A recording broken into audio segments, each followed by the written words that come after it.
Hi everybody, I'm Snail Comics, also known as the DM for the game Coup De Blues, and welcome to Coup De Blues Part 2, Take 2, also known as Coup De Take Twos.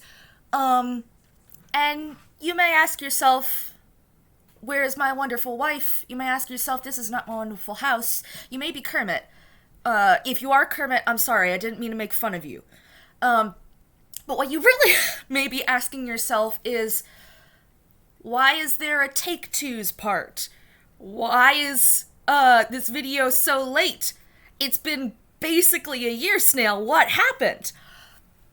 If you weren't there to understand what originally happened, because I was crushed enough by what happened, I didn't really explain that well. So this is me just real quick going over what happened and what we're doing in response to it. So we did play the original Coup de Blues Part 2 game. Yay! And then, and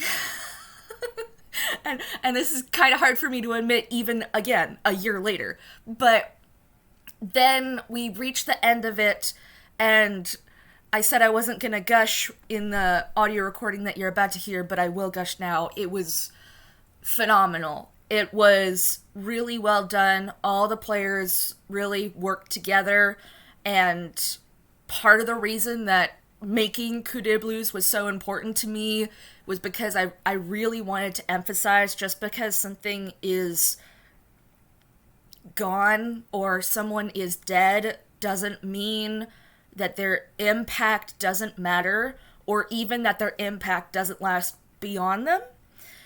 And that's in part related to a personal story, because when my grandmother was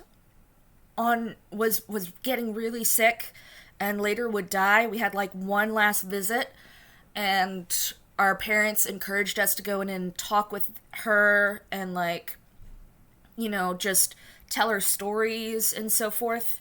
And seeing her that sick upset me so much. I didn't really spend as much time as I could because I was young then. I at most was a teen. At most was a teen. I'm pretty sure I was actually a preteen. And then we got the news on the drive back that she had died. So we went back for the funeral, but for a long time this weight just stuck with me that was it. I'd had my chance. And then I ruined it. And anytime I thought about my wonderful grandmother, that just always was like a rock in my chest. And then, eventually, unfortunately, years passed. But, you know, I matured. And one time I was talking with my mom about, like, a friend of ours has had a relative who passed. And she was like, well, it's really hard for them, and grief is hard and important, but they were really worried because they'd sort of had a really hard time with the last time that they saw their mom. But I went ahead and reassured them, the last time you saw your mom wasn't more important or didn't erase all the other times that you loved your mom, were with your mom, listened to your mom when she was going on about something you didn't care about because you loved her. Even though that last point had sort of ended in an argument and now she's gone, that didn't erase everything else that happened. And suddenly that hole in my chest that came up every time I thought about my grandmother just dissipated. And when we were playing the Taffy Train, we all got really impacted by what happened to Vic Tim and crushed by what happened to the Taffy Train. And I just stewed on it for a while because we continued playing the games. We got to Taffy Train Part 2, which was so good. And I just kept thinking, like, what has it got to be Vic Tim in this Toonkind land whose demise really caused so much. But if you're stuck in your end, you don't know that unless somebody can get through to you. And then I realized Tim wasn't the one who had to answer that question. It was really Taffy, who was sentient and clearly cared, and then died. And I just really wanted to sort of give my viewers that message that I got from my mom unintentionally. She didn't even know about how I'd felt about my grandmother, that no matter how the end is, it doesn't invalidate everything that happened before, and it doesn't change the impact that the person had on the future.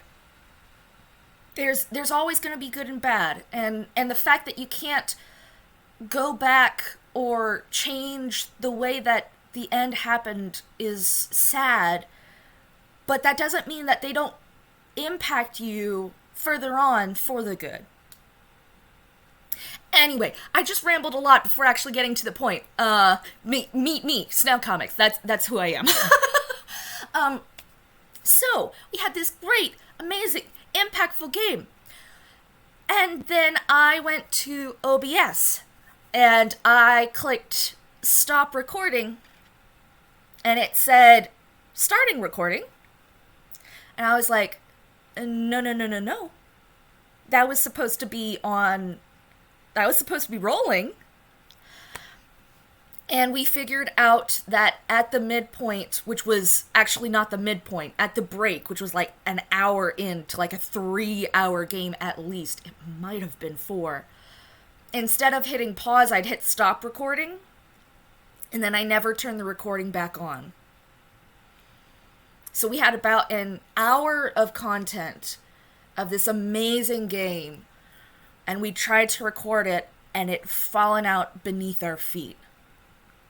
And when I say I was crushed, that's not actually an understatement.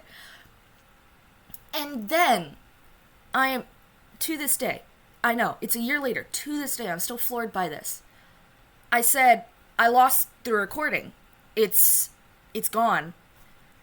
And then everybody who had played in that game and who had listened in that game created a Google Doc and blow by blow wrote down everything they could remember about that game. And it was comprehensive. It's amazing how many details that only through reading I can remember, but the moment I read it, I'm like, oh yeah, that meant so much. That joke hit so good. And they did that because the game impacted them so much, and also because I was really crushed. I couldn't interact with the Toonkind server for like 3 days. I was so crushed because, again, the game meant so much to me, and then it was my fault and my fault alone that it was lost. And then Vic Tim started winking at me, of course, because that's what he does. And we started setting up a system in the Toonkind server where oftentimes we have backup recorders for instances just like this. High impact games where one of the recordings goes wrong. You know, making an impact out of the bad scenario that had happened. I hear you, Tim. I hear you laughing. But that still sort of left the question, what are we going to do about the lost audio? Which was later supplemented by the fact that first hour of audio, I don't know how it happened, but it also went away. I know, you can hear Vic Tim just cackling away. Not in a mean way. Vic Tim would never cackle in a mean way, but you could just hear him, like, emphasizing the point over and over and over. And then we sort of thought through all sorts of things. We were like, could we replay it? Could we go beat by beat in character? Could we roll dice and get different answers? No, that would completely destroy what happened. And weeks turn to months, and months turn to last month, almost a year later. And eventually, I'm almost positive it was Lewis. And Lewis, thank you, because this is what we needed. Lewis piped up and said, listen, we can't replay this. It's just never going to have the same impact. But I'd be okay doing, like, I don't know, a director's commentary for people who listen to the videos and just going through what did happen. And me, who had been one of the people who had most been trying to, like, recreate it as it was, I was like, oh, duh, that's how we should do it. So about last month was when we got to that recording. And then I forgot to finish the video, which is where we are now. I'm going to try really, really hard to make sure that this video is released October 2nd. And if you see a time date, any other date than October 2nd, I do expect you to lightly roast me in the comments. So that's why the in-game mattered. That's how we salvaged it. That's pretty much all the blithering on I have to go about. Let's hear what the players have to say.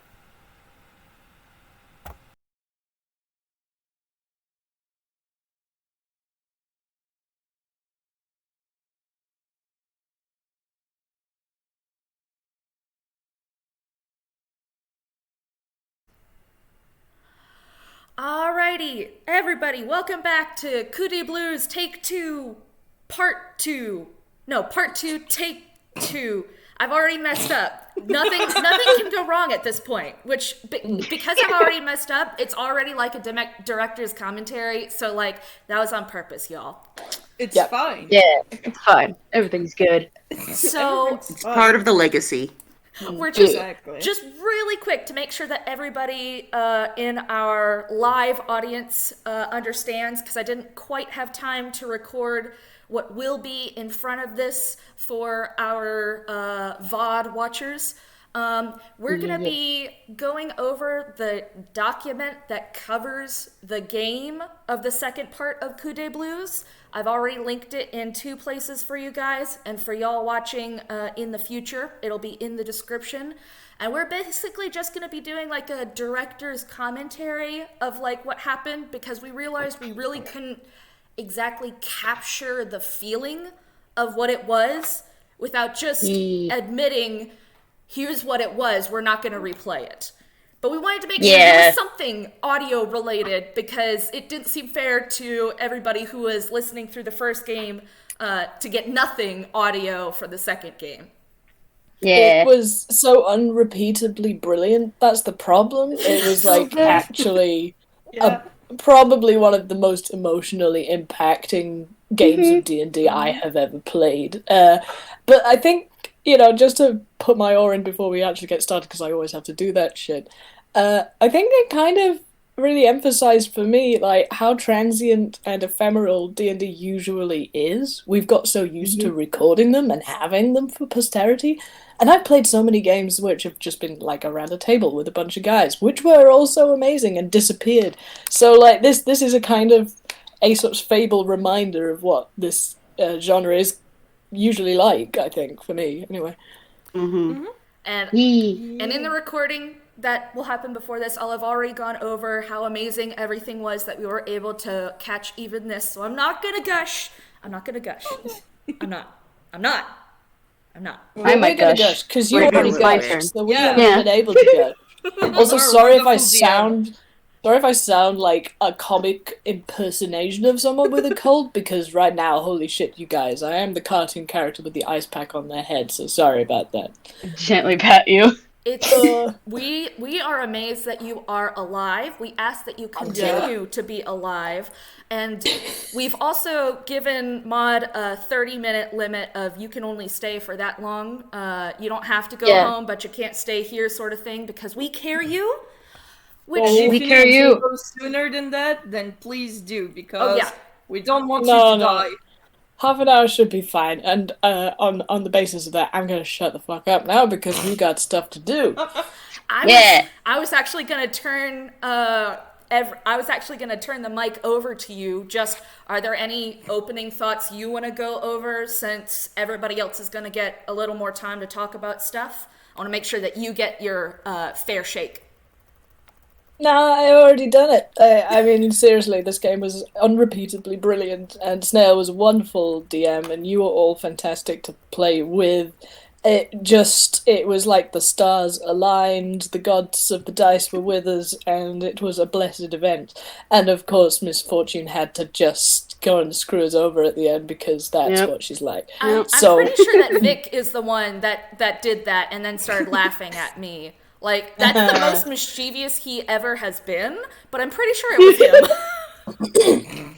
The one last thing I will say is what I loved about this game, which you will see. No spoilers particularly, but Larry was amazing and got to be such a crux of all the action and the emotion, and I just really loved that. It was so important for him and for everybody else, so that was great. Larry was wonderful, and Jimmy, we love you. Yeah, I will save it for when it is actually relevant in the discussion. But yeah, Larry had a lot going on, and this was a very important session for him. Yeah, it was so important. Like Larry especially, like, geez, the first half of this game, it was just brutally bullying him. But then the second half, golly, this is a game of two halves. Opposite. It was like somebody did a coin flip. Everything happened so much. Everything happened so much. Lalu giveth and misfortune taketh away. Sort of thing. Wishing Star just sits in the middle saying, yep, they do this every day.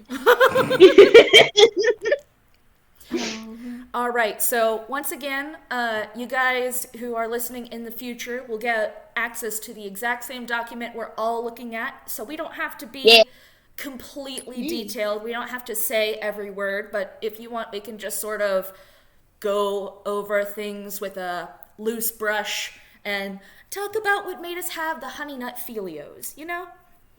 Yeah. Nothing like the honey nut filios. So, just to start us off, in case you guys forgot, from the last game to this game, we did start with Vic getting slammed in the face with a banjo. Well, Vic Toby getting slammed in the face, which was wonderful. Even if you listen, even if y'all are just listening to our voices, I would recommend opening up the doc anyway, because there's art in there, and there's no way I'm gonna have enough brain cells to edit that in. But it's really good. It's really good. If you do nothing else, just look at the first one, because it just gets that. It's so good. I love it so much. It's so good. All right. So this was an attempt at unpossessing Tobias by Larry, I think. I'm pretty sure that's what it was. So it did have a reason. Larry was very much under the impression that the best way to get a ghost or any other type of possessing entity out of the main body is you have to bring the hit points down to 0. That's the way you get them out. And again, hey, Toby gave him explicit permission to try. Yeah, so. I remember that perfectly. Tobias did give him permission. I even drew it. Looked pointedly at faces on parade. Yes, I was about to say, to be fair to him, he was literally told that by someone who had to tell the truth. This was very fresh in his brain, and the trauma was very much right there, so he was like, nope.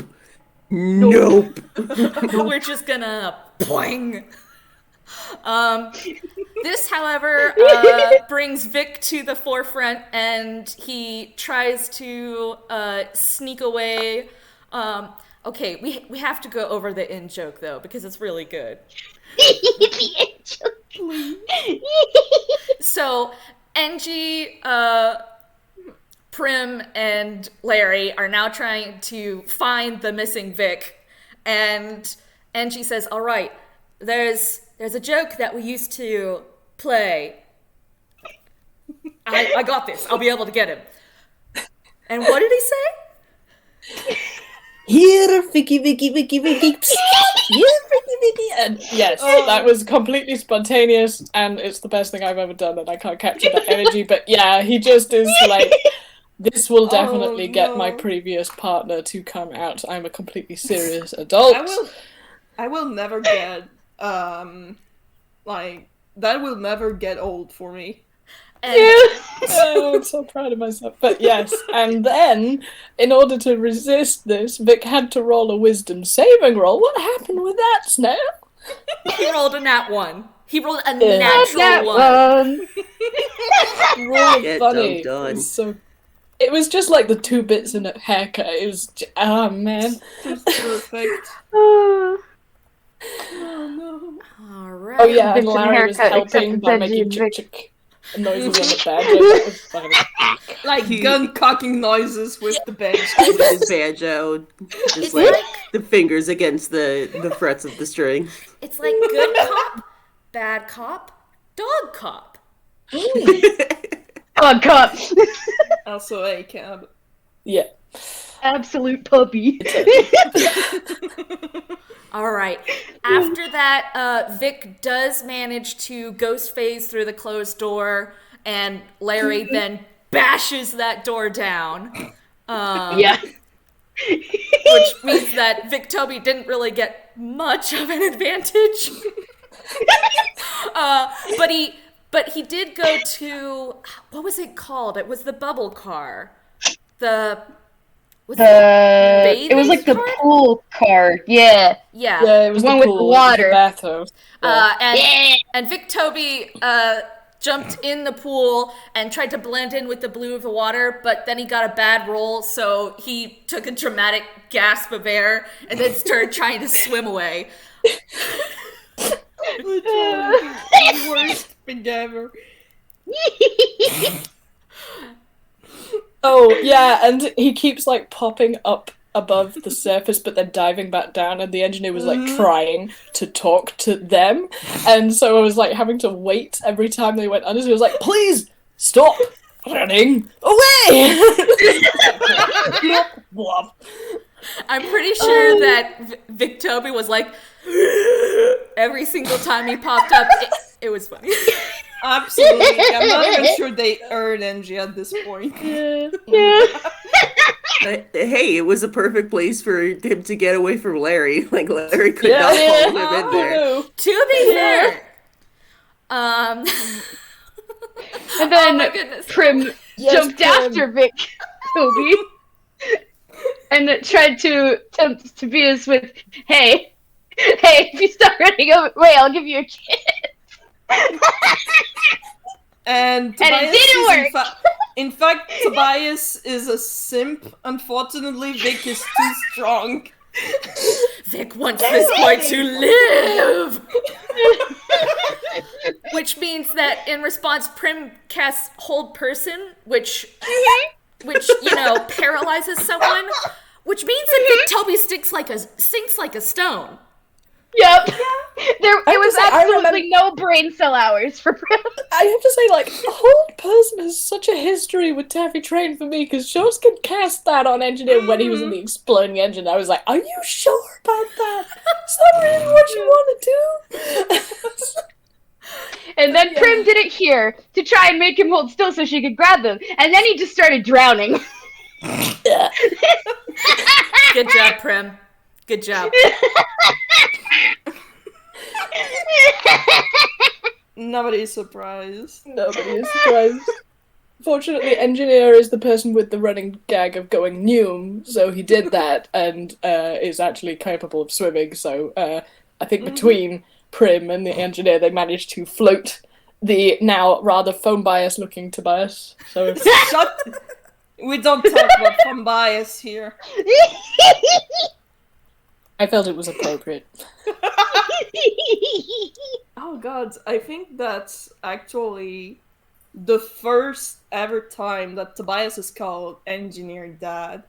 Yeah, this that was was the definitely first the time. dad moment. Because, was holding him up, and then, you say the line? Say the line!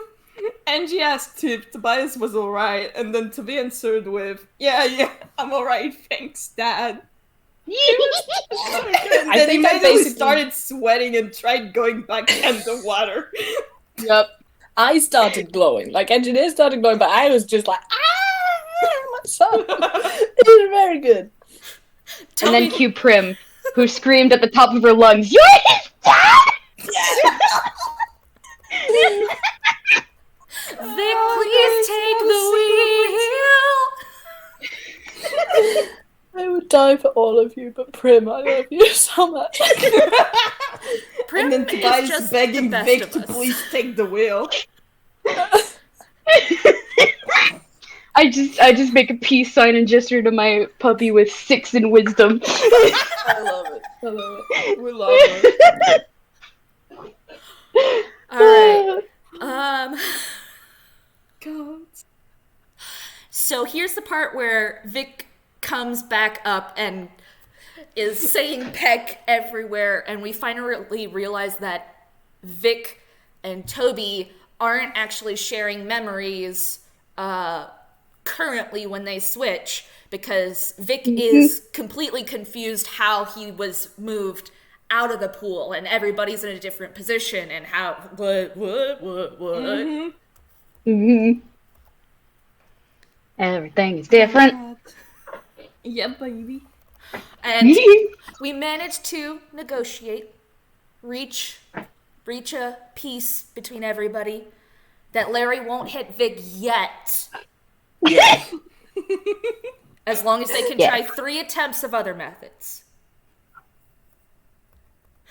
And please imagine that, like, through the rest of the attempts, Larry is just vibrating because That's what I was gonna say. I was just keeping that thought in my mind of Larry just vibrating in place. He has one. Larry holding up the banjo and cocking it a second time. There's one thing he knows, and that is swing. Yep. He's very good at Swing it. and hit. Yeah, He is that's very how good at it. works. All right, so the brainstorming session happens. Are there anything in particular that you guys want to point out aside from like the ultimate conclusion? I love Larry. How's that? That's very important. I think we should I highlight also love that. Larry. I draw a We circle do around love it on Larry my very director's much. notes. Larry is very important. Just nodding. I like that. Nod sagely. Mhm. That was that one conversation that we were speaking about in the group chat again between Larry and Angie. Oh, About oh the god, IDs. yeah. I can't believe I came for his ass like that. You were so. I'm sorry. Angie was so rude. I was. I'm so sorry. He wasn't rude all the time, but this particular line feels more like a Delta one. I'm so sorry. I don't know where that came from. It's my English upbringing. Sorry.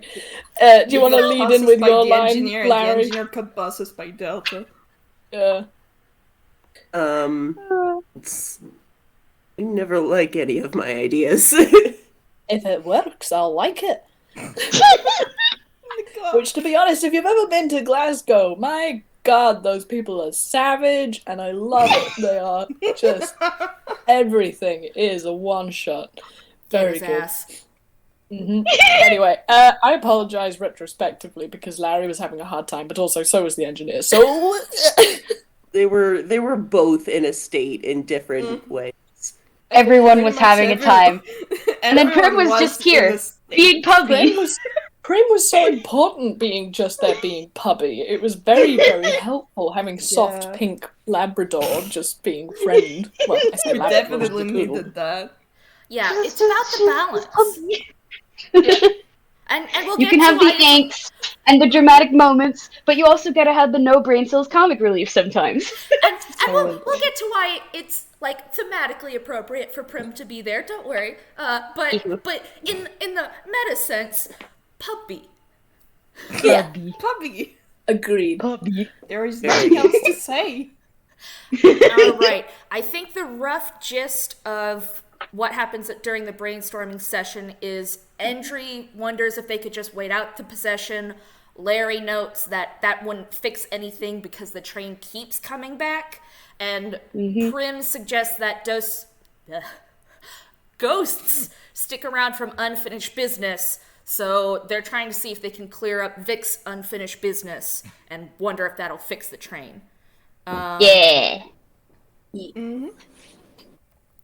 And the other thing that comes up is Vic actually talks to NG and reveals that he did try to switch over bodies from Toby to NG, but he couldn't. Something sort of keeping him with Toby.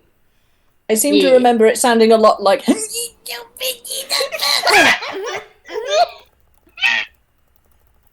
pretty much exactly. Yeah, sadly, all of this wonderful antics then immediately screeches to a halt because there's a distinctive sound that rushes through the train, and it's the sound of the first explosion, and that's where we got to the first break. Before we go on, does anybody have anything else they want to highlight, or do we just want to basically keep trucking? I don't know if you mentioned it in the pre-recorded bit about what happened to the recording of the first part. My own foolishness? Yeah, I'll have mentioned that. Okay. I pat you. We love you so much now. I hug love you you so so much. soft. I literally don't know how it happened, but Vic is laughing at me. Listen, it's just that sometimes you click something, but you don't click it correctly, and so it doesn't work. But you think it worked, so you don't check again. Fun fact, guys, just to give everybody who reads my comic an absolute heart attack, I one time, accidentally deleted the entirety of the Property of Hate. Oh, Yeah! Oh, jeez! Yeah, that was like... happened? Yeah, that would have been 6 years of work, just poof. God. Yeah, I Why is nearly technology died. so self-destructive sometimes? I Jesus. know, that's the terror of digital media, I tell you. Like, that's why I'm always so relieved when I get things in print, because it's like, that's a real thing now. Absolutely. So, Snail, on the scale of 1 to uh-oh, mine was nearly a very much bigger uh-oh. We've all been there, buddy. I had to lie down for like a week. I was so freaked out. Oh my god. That's great. yeah. Oof. I pat y'all very, very gently. Yeah. Anyway, Needless that's to all say, I want to share. I was a little shattered, but I'll have already gone over that, and I've already talked to people in the chat about that. So let's move on. Let's see what happens after the break. Hug you Let's see. again. Yeah. Let's see how Me quick we too. can go for our last 10 minutes. No, don't rush, because like I'm actually feeling okay, and we've covered a lot in 20 minutes, so like I can go another 20 if we need to. It's fine. All right. Be careful. But Make listen, sure you're hydrated while we go. I'm pouring water down me like a waterfall. Don't worry. Good. and listen, if you need to tap out, just say so. We are about the self-care here. Yeah, we are. Yeah, don't make me self-care Minty and snelf-care you, because we have 2 emotes for that now.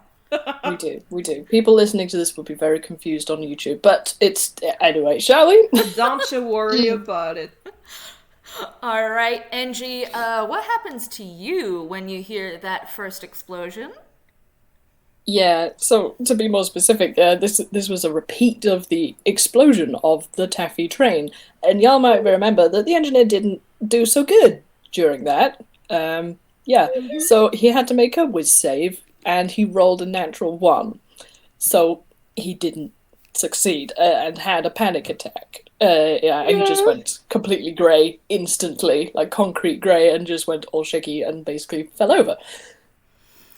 I remembered that, like, I decided that this was, like, big enough that even though it would be helpful to have Vic stay in front, we still ought to have rolled. And Toby rolled higher, but Lewis, like, talked to me and said, you know what?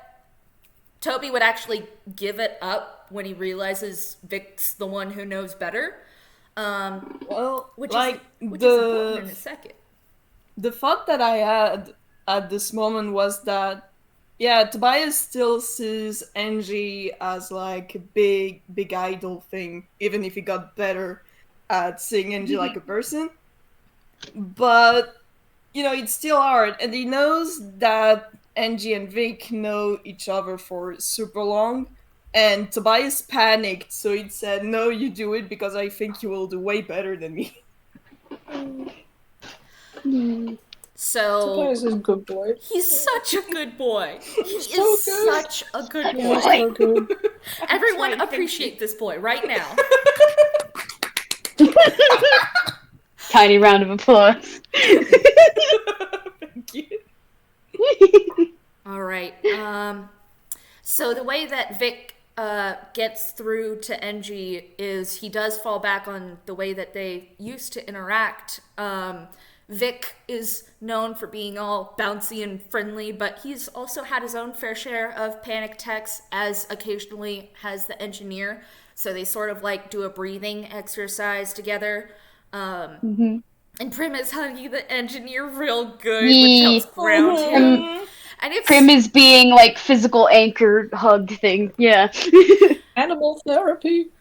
And meanwhile, Larry is just in the mode of, I don't know how to solve things that aren't hittable. I'm gonna stand back while other people take care of this. Yeah, But that's it's also to a be good noted thing. that Larry did actually catch him when he fell over, like, yes. when this all started. Yeah. But like that's So- also a good thing that Larry like got a bit away, because he wasn't like Tobias, he wasn't sure how to fix the situation. So he let the people who knew how to fix it instead of getting in their way. Basically, y'all did amazing at dealing with someone who was having a PTSD attack, so... I was really proud of y'all because I was like, okay, I know how Vic's gonna react. I don't know how the rest of you guys are gonna react, but we'll have to work through it. And then you guys were like, perfect. Yeah. So, like, good job. Yeah. Thank you. And because of this extremely competent reaction and you all being perfect and I love you, Engineer rolled Constitution to see if he was better, and he got a dirty 20. Yay! So yeah, that was fine, and recovered himself sufficiently, but also was kind of like, hey, yeah, ghost train, explode, bad. It Very didn't erase fun. that, but it did let him get up. To be fair. Yeah. Yeah. All right. Oh, man. Okay, so they were continuing to talk to each other about brainstorming, and everybody was really pretty focused on trying to help Vic with any unfinished business. It gets brought up that maybe they need to get him to see Verbay again. And Remind us then- who Verbay is for some people who may not know. Thank you for that. Verbay is Vic's wife. They have a child too, right? Yeah, I believe so. I Yeah, can't I remember if did it was hear one or about two. children, I'm but we very sorry. it's never been talked too much about in games. Yeah. I think there were two because I based their design off a particular UPA short, and I remember there being two children in that. Yes, two sounds right. But the thing is, since Vic's been gone, Verbay has then become a single mother, and she, well, Fucking snapped. People live in different ways. Yeah. Yeah, exactly. so y'all remember in Patrol Call when accidentally they did kind of fight each other? Accidentally. Accidentally. Extremely on purpose on her side. It's fine. Everything went great. No Yeah. worries. I need this interaction re-recorded, please. That cone of cold, like, scared the hell out of me. That's a high-level spell, and he's weak to ice. I was like, I could actually permadie here. What? But you didn't. I was just vibing, man. The fact that it became Verbay was a touch of fate, and then it became really, really, really good. And I was like, oh, thank you. It was incredible. NG covers this and says, "Oh yeah, Bebe, she kicked my ass. Wait, she did what now? Your wife is very strong. You didn't tell me she was that strong. You've met her, you know her, you just never asked. She could have called at me if I wasn't already beaten up before that." Wait, what? And so on. So, yeah, we had some nice little in-character moments. Yeah. So, The banter was real good. Eventually, was through also this good. conversation, we do get Vic talking through this thing, and the thing is, he's obviously sad that he died and, you know, pissed as hell at Dora, but she's already got what's coming to her, so Pectora. it's sort I of... don't know if we covered that yet, actually. Did we cover that? I feel like we had to have. At least the fact that she was in jail, so she wasn't, like, hurting more people. I think that's right. You're probably right. I can't remember. It's been a long time. It's been a year. I think there was the time Been that so Dora long. is in fact in jail, so Vic knows that. Yeah. Mm-hmm. Anyway, moving on, because we have the amazing line of Banjo Boy coming up. So. Oh God. Right. Sorry. The conclusion is that Vic doesn't seem to be the one with unfinished business, but the train is. Spooky. Spooky. So, as they're talking, Vic sort of realizes that after the panic attack, the engineer is no longer a physical buffer between him and Larry, which Larry, of course, responds to by threatening him once again. Yeah. Vic makes some snide comment about, "Oh, I see that this guy isn't really all about subtlety." To which Larry says, "I don't do subtle." And he's like, "All right, listen here. I know you guys have got Banjo Boy over here on my ass, but come on." And then Tobias fucking snorting his ass off in the mind space. Because that was the funniest shit I've ever heard. It was so good because was it very was like both hilarious, but also it tied in so well because this is sort of where we open up and realize that although they weren't before, they now technically can share their awareness and know what's going on with the body swap and swap more willingly. Which was directly because of the fact that Tobias gave up control to Vic, and it's just it was very good, you guys. It was just like It was very, very the good. themes. Teams. Teamwork makes the dream work. It sure do. Seriously Yeah, does. baby. Oh, and Vic calls it switching more consensually, and Toby is like, "Please don't call it that, but okay." But yes. He is a cleric of Crunkle. He is all about consent. I know, but it was just the way it was Yeah. worded, and Tobias fucking possessed me. It's like, do not. All right. So we sort of move forward, and then we get two different very good moments. They're just very good. Do Larry and NG want to go first, or do Prim and Toby want to talk first? It's written in the order that Ingy and Larry are first, and my brain can't handle time travel, so maybe Okay. that way around. Fair enough. You were so bad. So yeah, Angie and Larry have a personal conversation on the way there, and how's Larry at this point? Oh, he's fine. Seems to be. Yeah. Engineer calls his bullshit. That's called He does. making an insight check, and figures out that Larry doesn't know what to do because beating the ghost out of Tobias is temporarily off the table.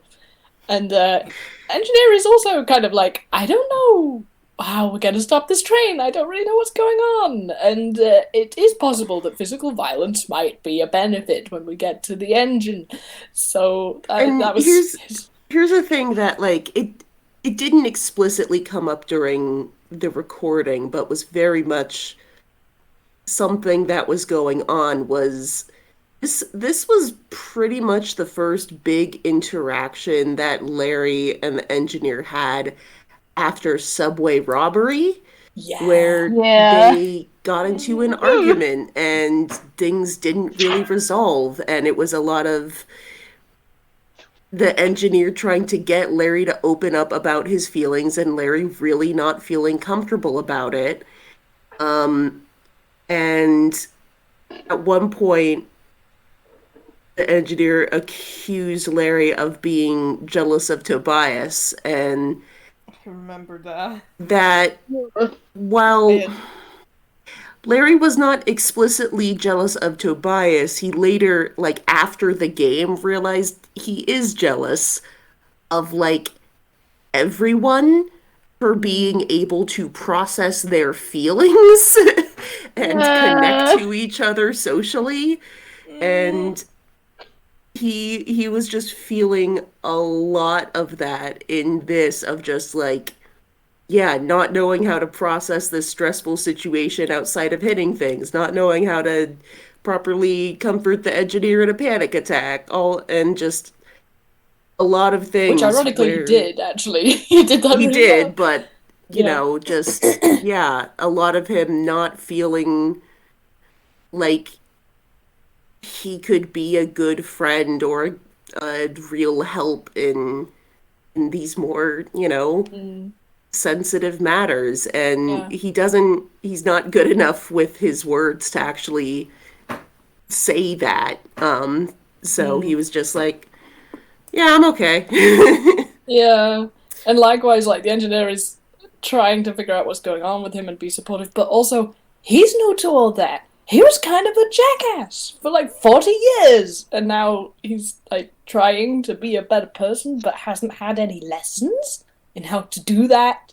So he's also still like socially inept. He has only got a +1 to charisma. I hope you'll understand that is hilarious to me still. It's famous good. Actor with no charisma. I goddamn love it. Anyway, but yeah, so he's starting to learn at this point to admit when he doesn't know what to do, which is more often than he has admitted before. So yeah, anyway, so they basically had a civil conversation about it, and I think it came off as being sort of mutually supportive. It was like a tiny moment, but it was actually pretty important to me. It was a conversation that they needed and deserved. This shit is why we had to do this. I need you guys to understand this unfolding of stuff. This is the kush that I've been waiting a year for. This is why I've been determined to do this. Just gave me another 10 years to my life. This is the good kush. This is a good kush. I'm gonna have that as a ringtone. Oh my god. Oh man. Anyway, shall we rejoin Vic and Tobias and Prim the puppy, who we all love? Yeah. What happens is they reach the conservatory, and Vic politely asks if he can take the wheel, and Toby very sweetly allows it. Toby is the sweetest boy. Everybody clap. And then Vic gushes, like that irritating aunt you have. Yes, he's the uncle, but like the irritating aunt you have, he explicitly tells Prim exactly how much Toby loves her, how he can basically feel it even though he's like summoned into his body, so like senses aren't the same, how they make each other better just like he and his wife did. He actually admits that at one point the two of them did break up, but because they were willing to work hard in order to work out their differences, they got back together and came out happier and more in love because of it. Just to sort of like reassure, like, even if it gets hard, even if it gets hard to the point of separating, that doesn't mean it's the end. Just sort of like, let's talk about love. Yeah. Let's not talk about Getting anything love else. advice from the Crunkle cleric. Yeah, baby. Love advice hours. And he sort of like asked her to take care of Toby, and let Toby take care of her, and just love each other to the fullest by doing right by each other. Yeah. Which I will say, Prim has tried to heed that advice ever since. It is. Yeah. I'm gonna fucking cry. I can't believe this. Also, actually, that's a question that I have because at this point in time, Vic, like, I don't even know if he knows now because he's still, Ghost in the Ghost Taffy train and all, but how would Vic react if he learned that Prim and Tobias have another person in that relationship that just wasn't there at this time? Hey, Because talk to there's me after the Marcel game.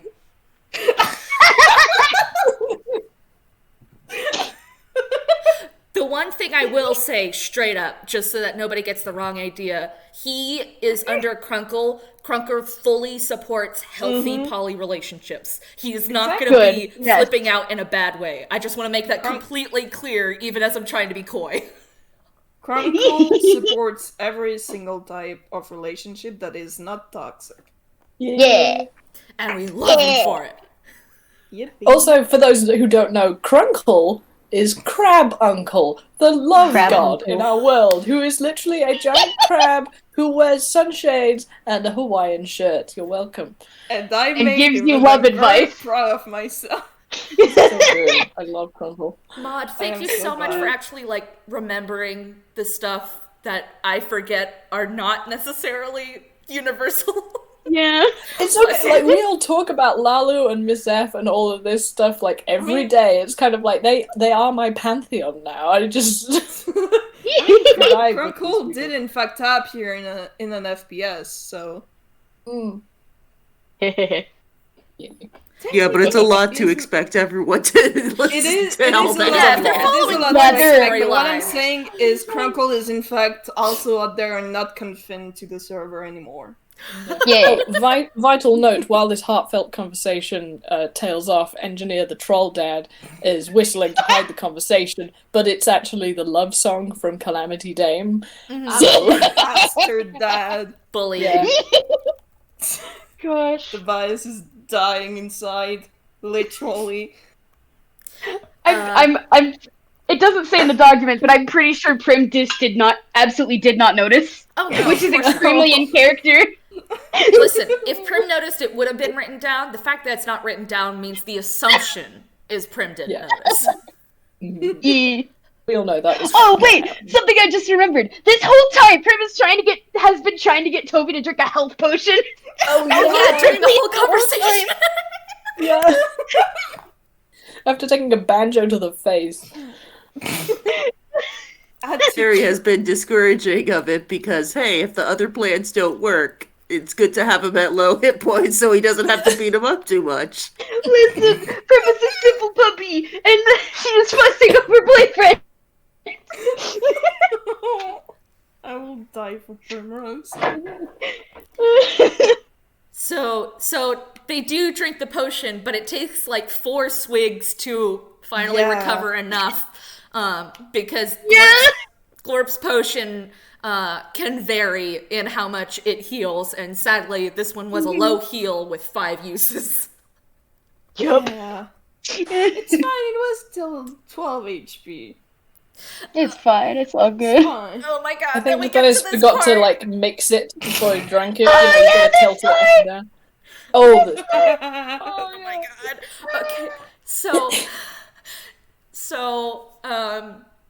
finishing up the conversation where he's talking about just love each other, do right by each other, Vic asks Prim for a favor, and he says, if you ever come across my wife, could you please take care of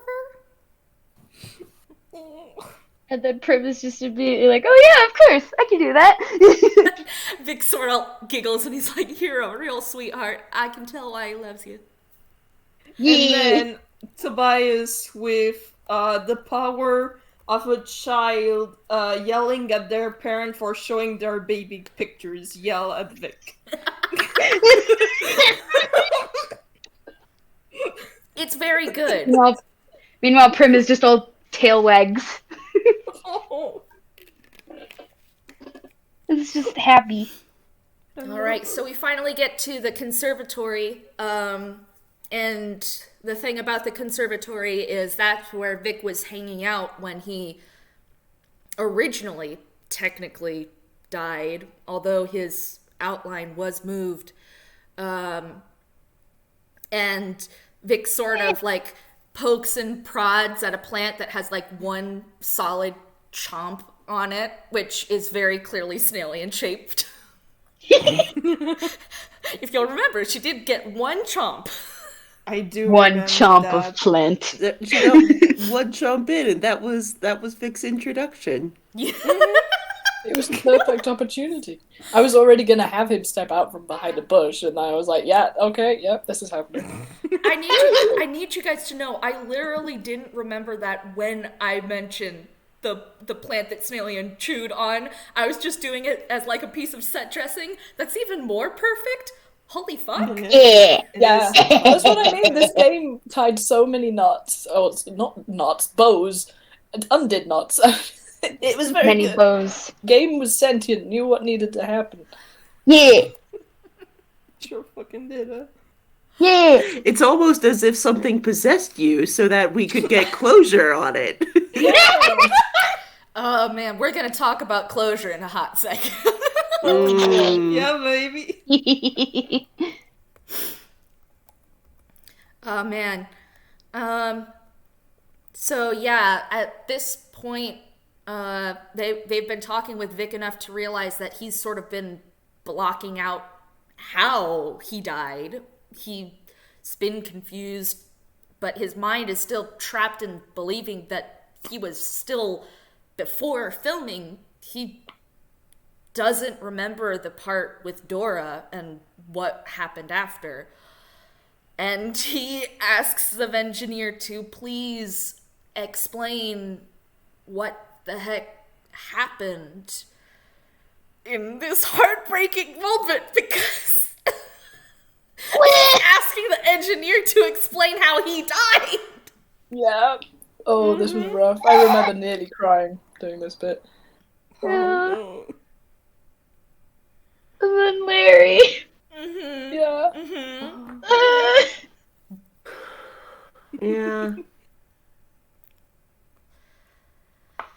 I mean, do you want to like just chip in with what Larry did before? Because that was really cool of you. Yeah. Yeah, Larry just basically he did a silent little like hand on Angie's shoulder just to be like, "Hey man, if this is like too painful for you to be saying out loud, I can take over." And I'm gonna tell you, like, if Larry hadn't done that, I don't think I would have been able to do it. Like, it was rough, and like that was what pushed him to be able to do it. And he decided that he owed it to Vic to tell the story properly. And being a director that tells stories, isn't that his job? And yeah, he recounted the details of what happened as succinctly as possible, because being straightforward is one of his best qualities, but also because I was like, if I don't say this in 3 sentences or less, I'm gonna cry, so I better get it out. And yeah, it was pretty rough, and it was very beautiful, and I don't think I can ever like really capture how emotional these next scenes were. And when I was writing the Taffy Train, I had no idea how deep it would go and how many people would respond to it. It kind of became a whole thing. Wow. I remember you talking about, oh yeah, you just made victim to be a victim, and then everyone got fucking attached.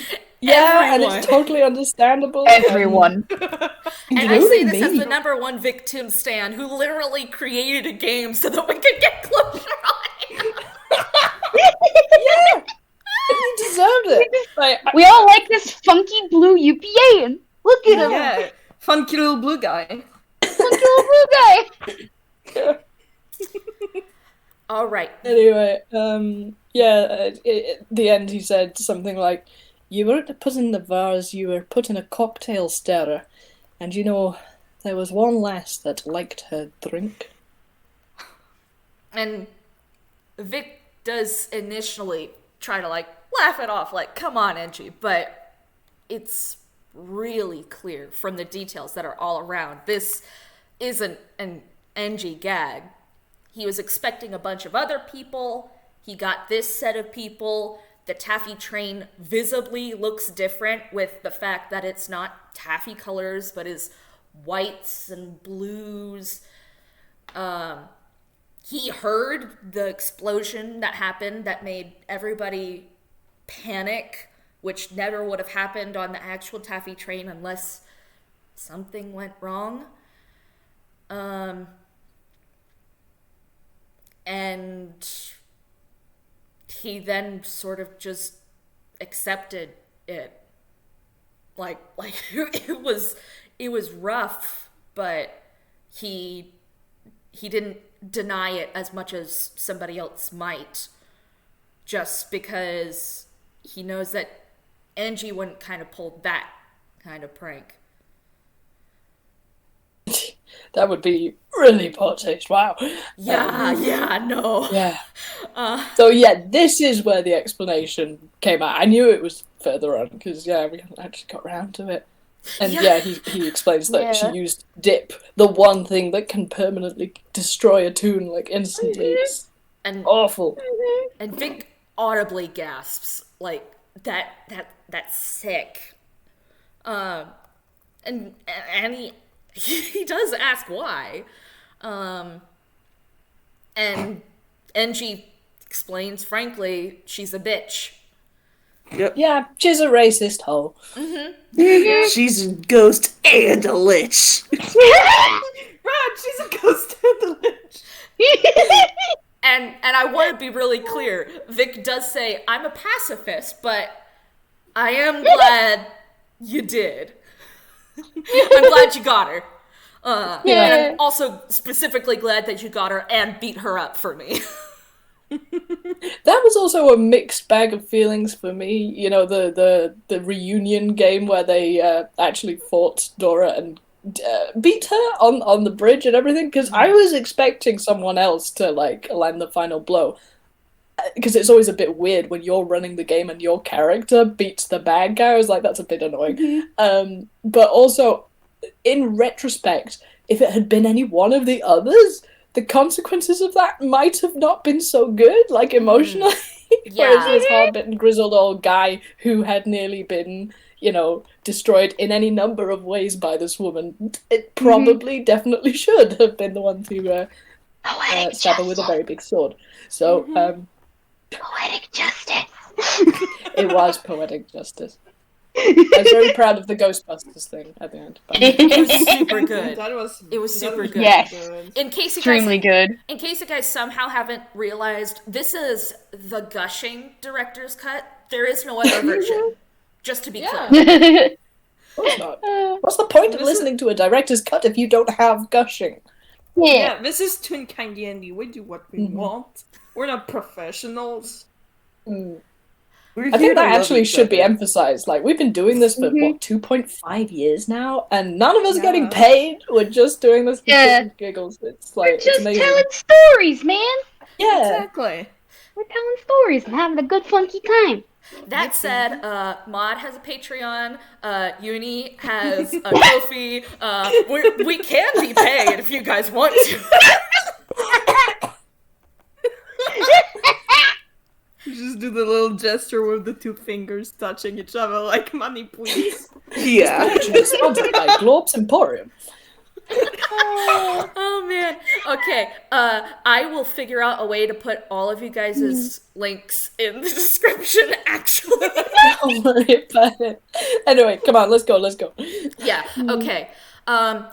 We get Vic like moving a plant, and we actually see that although Toby's outline doesn't move, Vic's hand and colors actually can interact with the train, which has been explicitly not true for others in the train.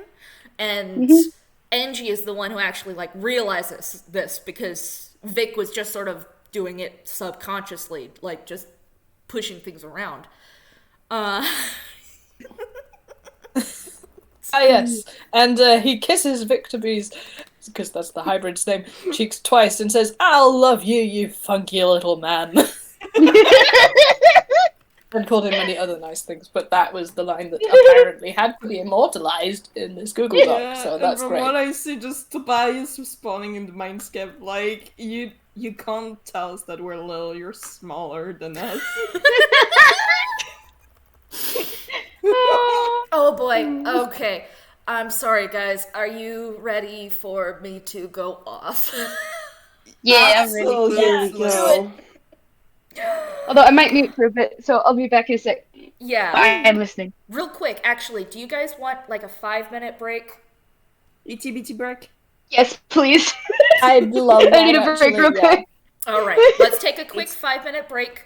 It's time for the itty bitty break. Thank you. Absolutely. Be back in a minute. Let me Oh, and ask Snail, Maud. don't pause the recording, just let it Oh, run. no. Trust me. There's no back way in there. hell I will touch the recording. But let me ask, Maud, do you need to tap out, or are you still feeling okay? I think if you give me 5 minutes, I'll be okay. But yeah, I can't really go further than like quarter past. That would probably be a bit of a push. All right. So Yeah. You literally Take the break. just tap out when you're ready. Yeah, Take I the will. break, see how you feel. But emotions. Okay, yeah, 5 minutes. See you in a bit.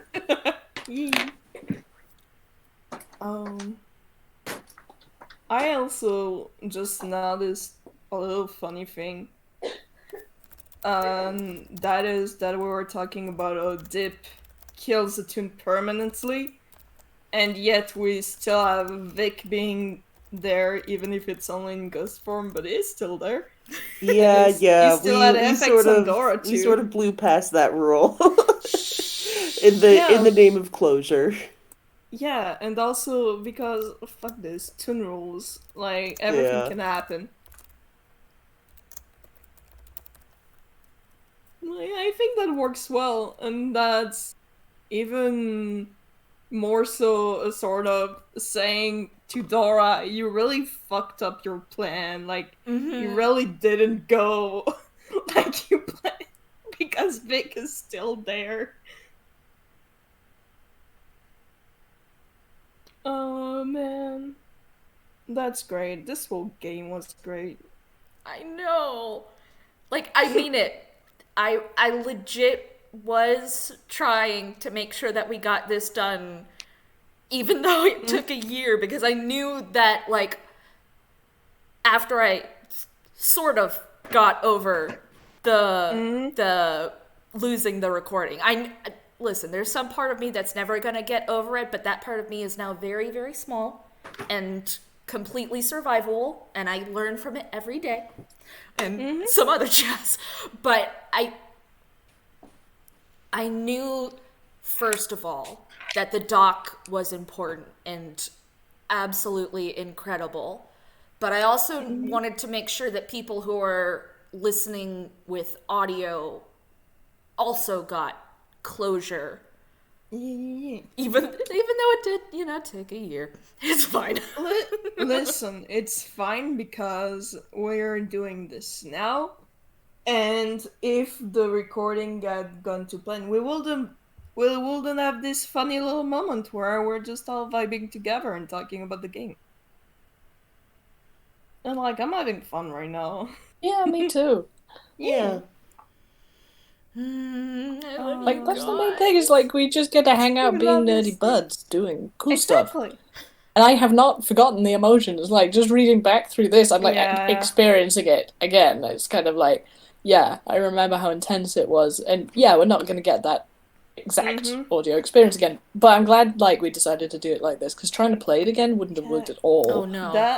That's why I was suggesting that like in the group chat months ago, is because I was like, there's no way we're gonna do the game and it's gonna be as good as it was the first time. So why not try doing it in a different way? And I want to thank y'all, because I probably was like one of the main people that was like trying to push redoing it or like revoicing it. I just want to appreciate you guys' patience with me, because this is definitely the better format, and I really do like it. But I know that I was sort of one of the people that was trying to push to make it a fuller thing when we just needed the closure of it. Yeah. And, people have been listening to this story arc, so they deserve to know what happened, because my god, it did happen, my guys. It sure did. Really, really did. Words don't happen, because it was sure so happened. Like, it did. You know what? I'm still laughing at why we made Coup De Blues in the first place, and it was because we were talking with Bobby, and Bobby made a fic. It's still I did make a fic, yes. I made a fic that led to the creation of this game. Shush! All of us just hyper-focused on this little blue lad. And I refuse to be ashamed of this. No. It was very, very good. I have to go digging for the fic. Hold on. I can find it for you. Those fusions were a whole thing. Anyway, I only have definitely like maximum of 15 minutes brain energy left, because I have. So yeah, we should get going. If we can like wrap this up, that'd be awesome. Absolutely, because don't worry. I do want to be here to the end if I can, but yeah, I'm passing out a bit. All right, I will try to make this fast as I go the heck off. Because I am going to try and recreate this speech, because it's still so freaking vivid in my head. Do it. The speech! Everyone makes it to the engine room, and you see why the taffy train screams. Because initially you're confused when you open the door, because it isn't the explosion that you expected, that you heard before. It's not continuing on that path. This is the moment the engineer is talking about the taffy train. Everything is in perfect order, and there are shadows of two of the people here amidst some of the others. And you hear him talking about how proud he is of what the taffy train will become.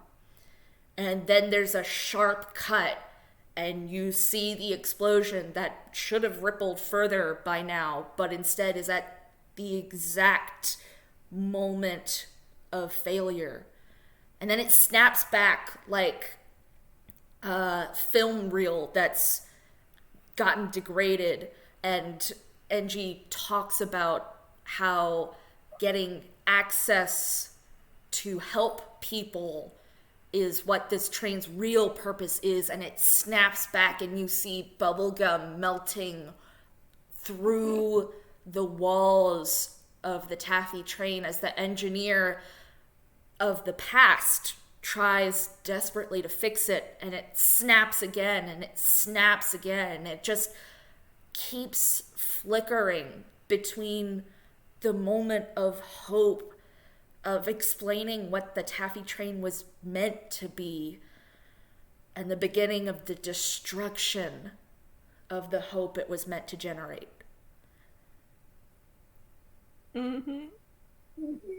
God,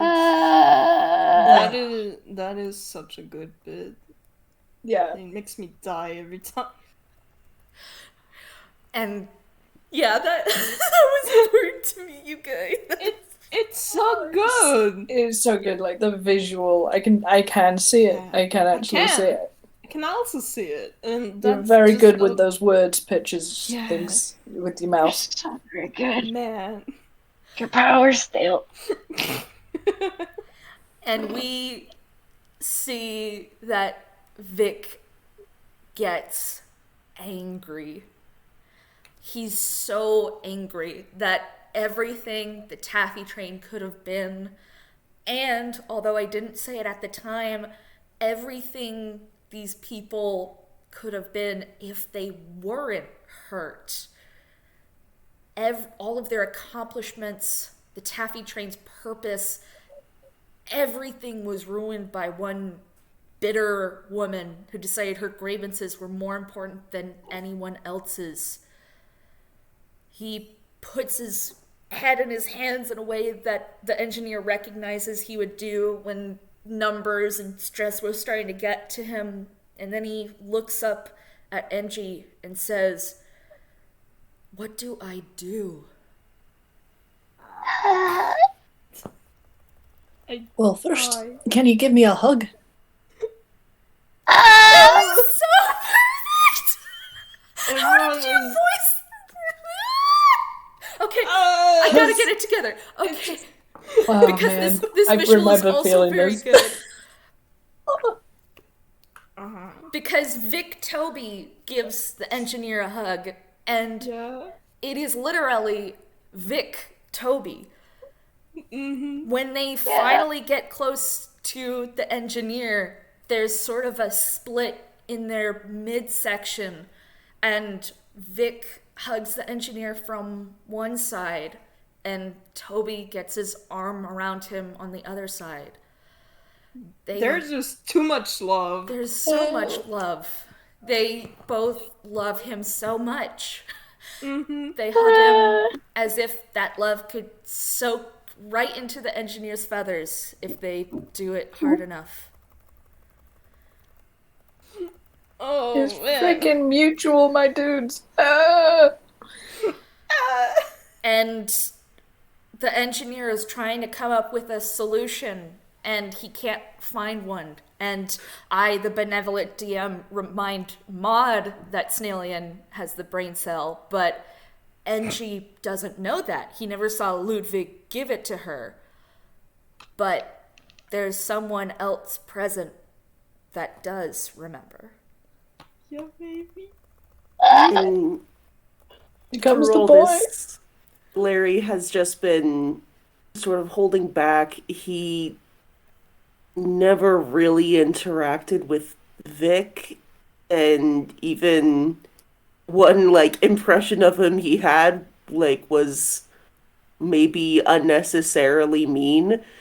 Um and so now seeing everyone dealing with this loss and interacting with him again, he just doesn't know how to handle it.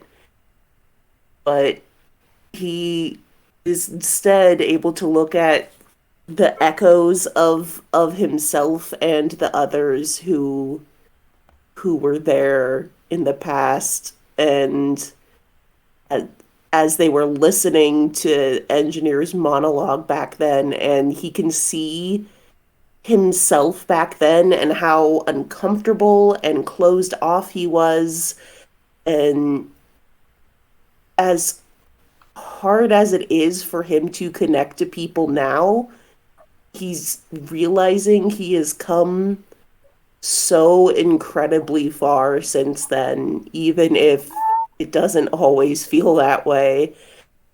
And so he goes and he looks and touches the brain cell, and he asks the exact same question that Snailian did back then.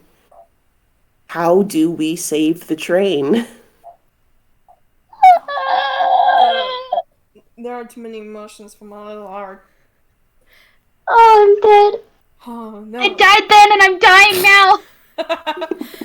And Larry gets a different answer because there's a different context to the question.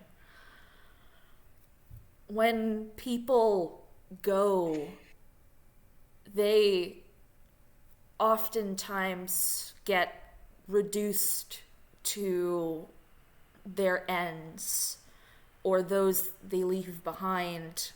And that's often what the people left behind, or themselves, if they're a ghost, that's what they fixate on because it's terrible. Because with that person dead and gone, they can't come back and give you more memories to hold on to. And whatever your last moment with them was, that's the last one you're going to have. And the sheer injustice of it. But the thing is that people are always so much more than their ends. They were loved before their deaths, and they continued to be loved after. And more than anything, that's what Taffy and Vic need to be reminded of. They were more than just the tragedies orchestrated by a mad woman. They were, yes, years of work brought into a design. They were an accountant who spent endless hours working alongside two people who really did not get along. And their end was unjust and unfair and tore away the possibility of creating a difference. But in that end, they made a difference. And their memory changes what happened after.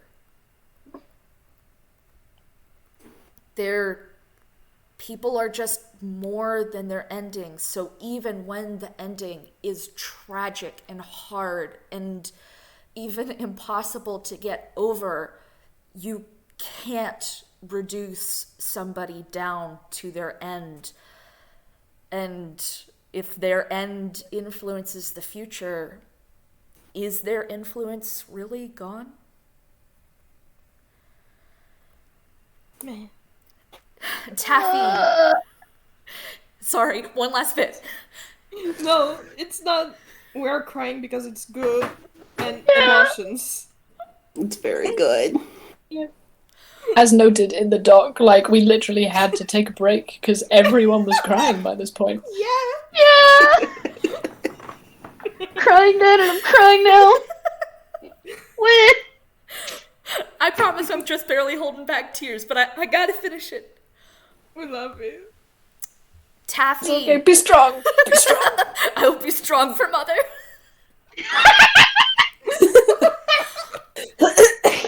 In the end, what happened to Taffy got so caught up in herself at the end is she's constantly cycling through what she was supposed to be and how it ended. And given the fact that Vic didn't know what happened after he was gone, neither did Taffy. She makes this warbling noise of pain that almost sounds as if the engine is sobbing.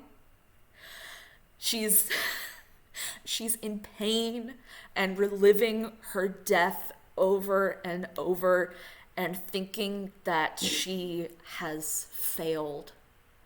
That in her death, everything she was meant to be has failed. Hey, Yudi, you want to take over while I cry? Yeah, tag out, bro. I can hear it in your voice. Wow. Larry is absorbing all of this answer, and he's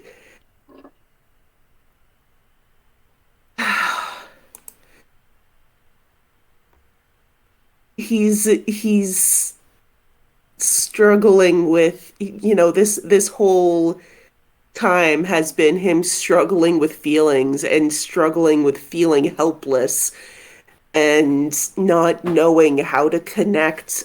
And as he, he's not sure if he speaks to the train, if she'll be able to hear him, but the engineer assures him that he can just speak and she'll understand. And so Larry does. He tells her that what happened to her and the way she went was hard and unfair, and people were hurt, but he wants her to know that good also came of that, and all of the bad that happened in the moment, his meeting his friends aboard her has led to far, far more experiences that have left him in a much better place now than he was before. Also, Dora was an idiot and a loser and a failure, and she, literally nothing she did ever goes right later, so, she just kind of sucks, and she's so pathetic, and the train really shouldn't let someone as awful as her define its life and afterlife. And unfortunately, mentioning Dora probably didn't help the train's situation, but still. For a moment, she did get a little more glitchy, but she was listening. Yeah. But Larry is... The point is that Larry is, again, he struggles so hard with saying emotional things and personal things out loud, and especially in front of the engineer. And I actually decided he had to make a constitution roll to see if he would be able to get the words out. But he rolled a 23, and so in the end, Yeah.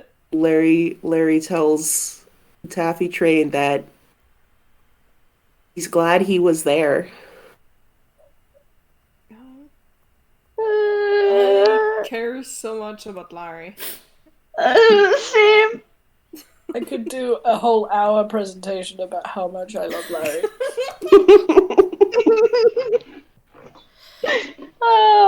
Oh man.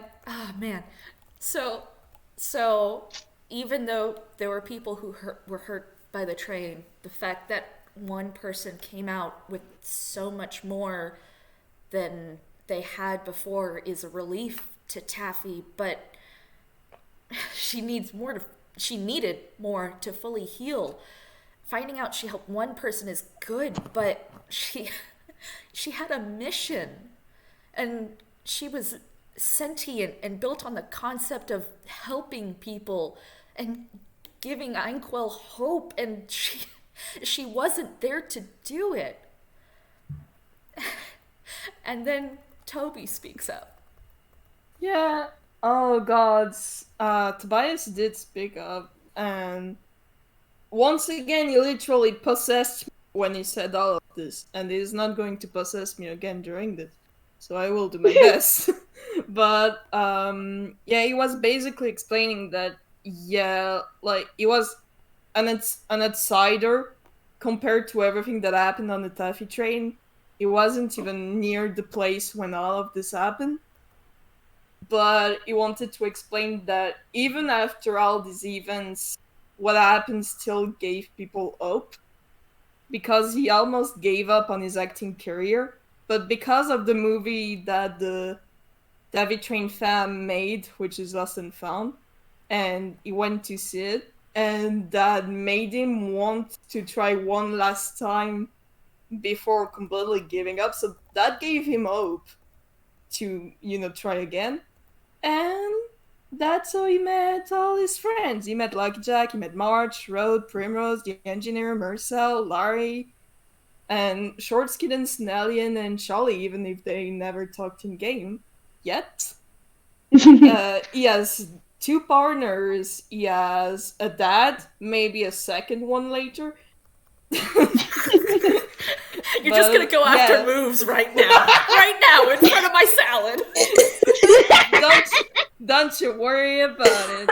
But yeah, all those events would never have happened if the Taffy Train incident never happened.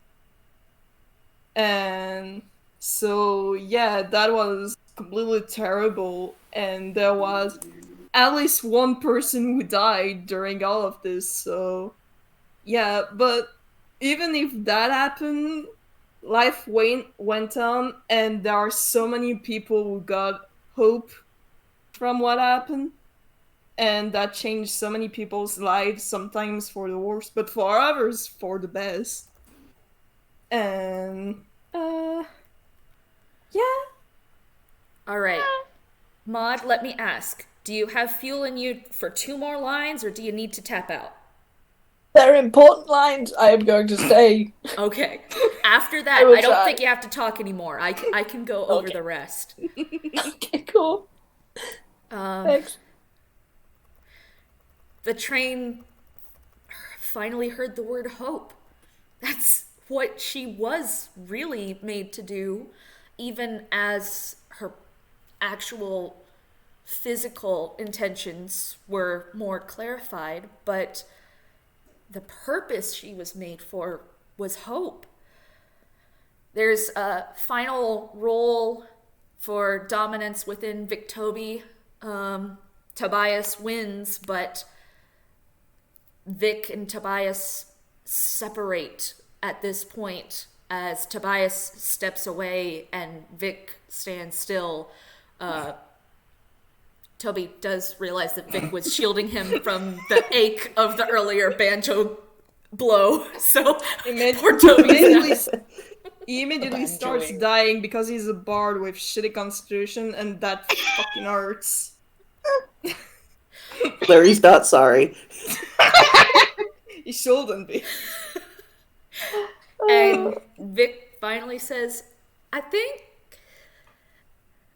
I know what to do now. Engineer, just it is written here. I don't know who wrote this description, but he says it softly. His steadily bleeding heart in his throat. So I must have done a fairly good job originally. But yeah, I'm pretty sure that was Vamp. Like I was very pretty sure that's Vamp. Yeah, that's definitely Vamp language. During all of this, you have to understand, Engineer is also saying goodbye for like the second time, but at least in person, to his best friend, who is already dead, and this sucked. Anyway, but he says, "You always were smarter than me." One more hug for the road? And I get a big hug! And it doesn't feel like a ghost. Vic isn't quite corporeal, but he doesn't feel like a ghost. He's not cold, he's not intangible. He feels like an old friend. Gods.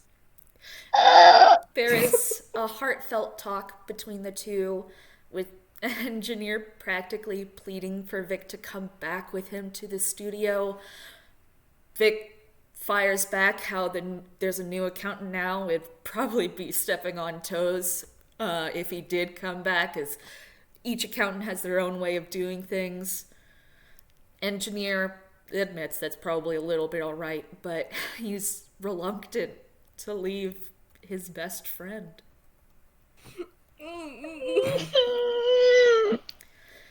Vic, because Taffy has heard hope, has heard that it mattered, even as it was horrible, it mattered.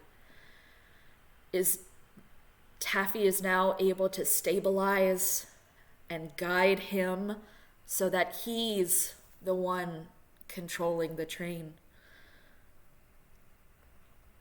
And Vic sort of looks back at them with a finality. And Engineer, you want to say one last thing? Yeah, just before, because he was like, "Oh, this is it." And he's like, "Oh, just one last. I don't even know how this works, or if you'll even end up in the same place. But tell my, would you tell my partner?" I will, boss. I'll tell him. You don't even have to say it. Thank you. I have been biting my fucking arm. I'm dying of emotions. I am too. And with that, Taffy moves forward, but you finally feel Willow going backward. And slowly, the two unsync, and Willow is free of possession. All of you are safe, and Taffy vanishes.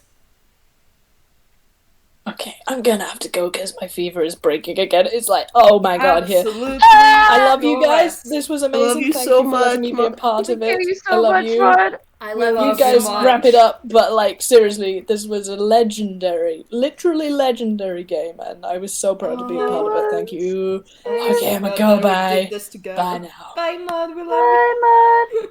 Mud. All right, Oh, only a little bit more. just a little bit. Just a bit, yeah. So, oh man, how did we not write down? Sorry. In the final heartfelt talk, it's mentioned that the exact lunar cycle that occurred whenever Taffy came around was, once in a blue moon. Everybody groaned. You're welcome.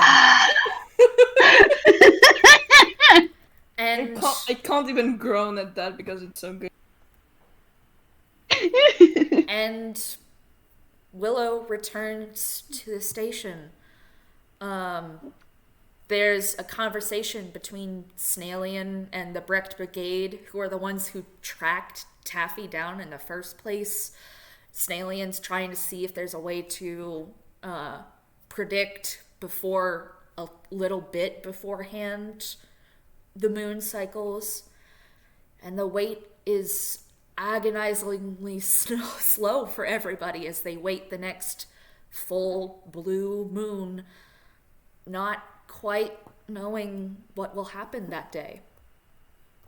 The night of the blue moon comes, and the night of the blue moon goes, and nothing really appears to happen. Right up until when people have passed out or just woken up, there's a report that comes from UPA, Villestown Station.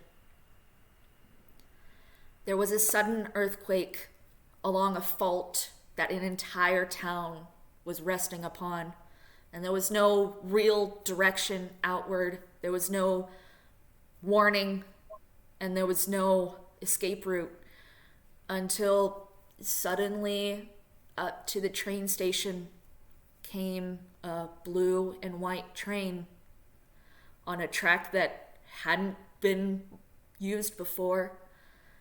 And a little blue man came out and, in a salesman pitch, told everybody to get in. All right, get in, up, get a move on, come on. They were able to track his accent too.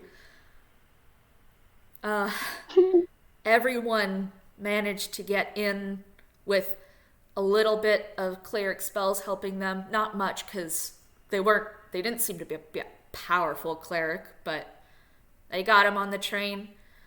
They all made it to the Villestown station.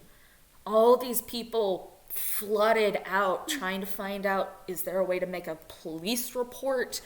Is everybody okay? If there were anybody that was still hadn't quite found their family, they looked through the crowd, and when everybody looked back, the train was gone. But even after being lost, Taffy and Vic are still spreading hope and love. And Dora failed in all of the ways that mattered. Yeah. On the back of a blue UPAN's, back, he looks a little bit like Toby, is a note that says, "Sorry I missed ya. I'll catch you next time.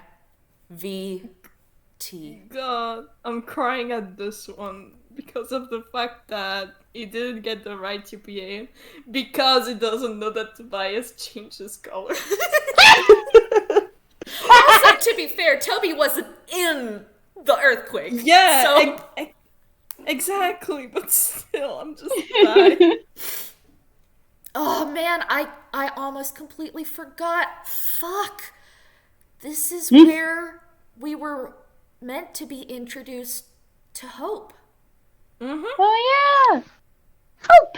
I remember that. That was basically a little epilogue where Tobias brought Engineer in the clubhouse to show him biggest weird weather forecast, like a weather machine that's named Hope, that they have gotten a long while ago. And yeah, she basically had the same kind of function as the taffy train. So that's why Tobias showed her to NG. Maud, Yeah. please forgive me. My attempt. A weather forecaster is a director's best friend. If this really is a weather machine, I'm on cloud 9. God. I'm sorry. I am trying. You are doing wonderful, and I love you so much. Oh my god. Engineer is basically glowing. Hope is buzzing with happiness. Things have come full circle, but the engineer can do right by this one. And he ends by saying, "I think we're going to get along just fine, lass." Yeah, baby. Yay! And that is the end of the Taffy Train saga and the beginning of everything else. Yeah. God. Yeah.